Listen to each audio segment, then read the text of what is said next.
France Info, édition spéciale. Bonsoir Pierre Guelf.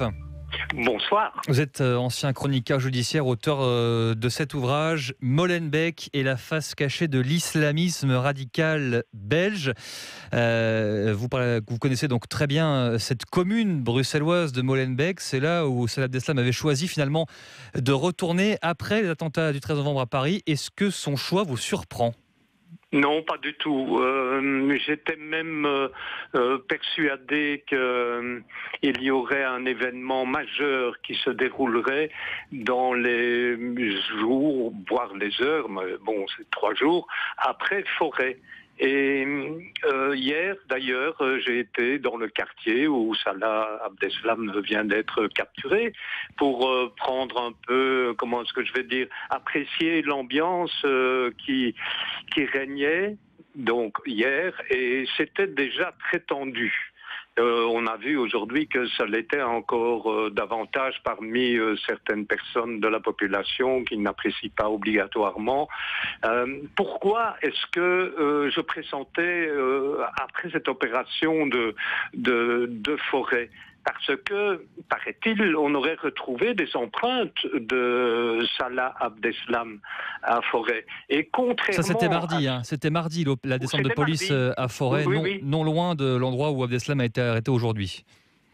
Oui, mais oui, d'accord. Oui, c'est ça. C'est une commune, 2-3 communes plus loin. C'est pas bien loin. Mais contrairement à ce qui a été dit et écrit, Forêt n'est pas le quartier paisible qu'on entendait. Oh bon, là, non, pas du tout. Parce que il faut pas oublier que la première kamikaze européenne qui était belge, Muriel de Gauck, et son mari Issam Goris provenaient de la rue de Merode qui est à quelques pas, je vais dire, allez, quelques centaines de mètres de la rue où a été perquisitionné l'appartement. Voilà. Ce que vous voulez dire, c'est qu'on parle souvent de Molenbeek, effectivement, comme une plaque tournante du djihadisme, mais finalement, il y a d'autres communes bruxelloises aussi qui sont gangrénées par ces personnes.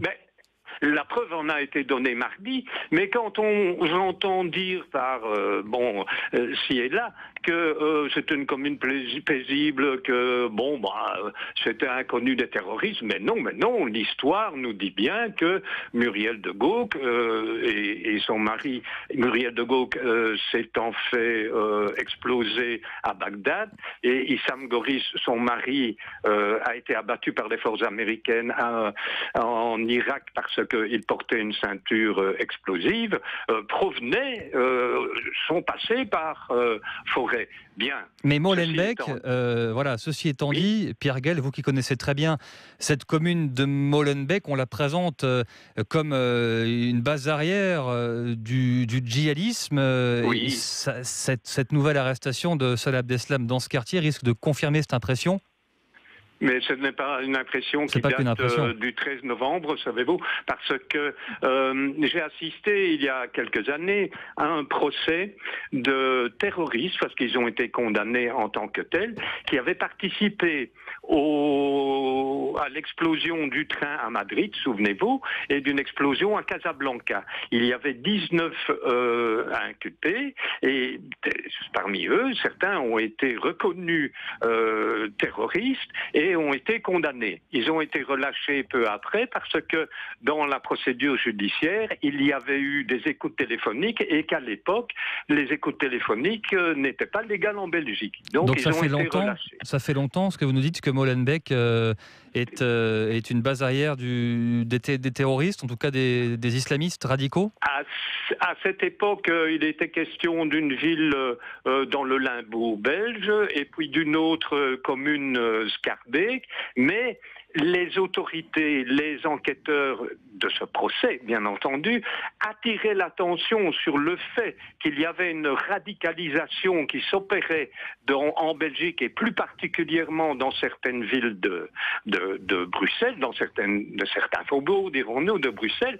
Donc, depuis 10 ans, les autorités politiques sont au courant qu'il se passait des choses et j'ai fait plusieurs fois, parce que je connais assez bien Molenbeek, il ne faut pas oublier que Molenbeek, c'est l'endroit où le père de Jacques Brel avait une usine et où Jacques Brel, il a décidé, ou bien il devenait comptable, ou bien il devenait chanteur, il préférait être chanteur, heureusement. Eh bien, c'est un quartier de Molenbeek, ça il faut le rappeler, et j'ai été dernièrement, et je suis repassé hier et j'ai été voir, il y a des dépotoirs à ciel ouvert, une précarité lamentable des mosquées de caves, dit-on, ça je n'ai pas vu, mais des véritables ghettos. Alors ça n'excuse bien entendu pas tout ce qui s'est passé, mais tous les ingrédients de la radicalisation de jeunes révoltés, etc., avec un taux de chômage énorme, mais ils étaient là. Et que faisaient les politiques à ce moment-là? Ça, c'est la question. Le moins qu'on puisse dire, c'est qu'il y a eu de très graves dysfonctionnements durant des années.